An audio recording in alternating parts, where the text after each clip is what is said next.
4 ans après la prise de contrôle du Mali par l'armée, de nombreux habitants affirment que les difficultés économiques s'aggravent et que les coupures d'électricité incessantes nuisent aux entreprises.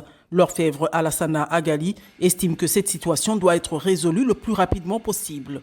Si un chef de famille sort le matin, il revient la nuit sans pouvoir travailler pour amener quelque chose à sa famille, ça va arriver aux enfants, ça va arriver aux femmes, ça va arriver à la vie quotidienne.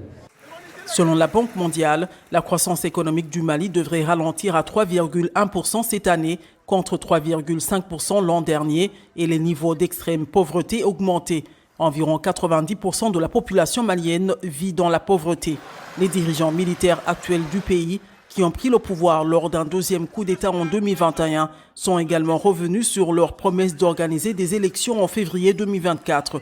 Ils ont reporté le scrutin à une date indéterminée pour des raisons techniques. Le législateur Nouhoun Sarr a reconnu la situation économique, mais a ajouté que les résultats du coup d'État étaient visibles pour tous. 4 ans après, la respectabilité de notre pays n'est plus à démontrer sur la scène internationale. 4 ans après, l'autonomie décisionnelle est une réalité. Plus personne ne décide à la place des Maliens, plus personne ne décide à la place des autorités légitimes du Mali.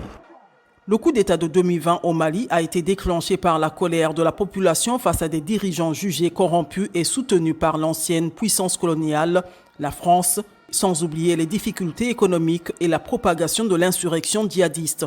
La lutte contre les insurgés a été couronnée de succès après que le Mali a chassé les troupes françaises et celles de l'ONU et s'est tourné vers la Russie pour obtenir de l'aide.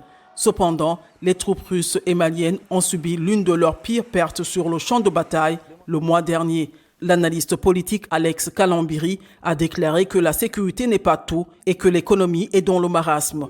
Les conquêtes, du moins l'instauration de la sécurité va avec justement l'économie, va avec l'offre politique, va avec d'autres aspects qui permettent aux populations de retourner, de vaquer à leurs occupations, mais surtout de pouvoir se nourrir et se prendre en charge. Cependant, certains gardent espoir et considèrent les difficultés actuelles comme le prix à payer pour une plus grande indépendance vis-à-vis de la France.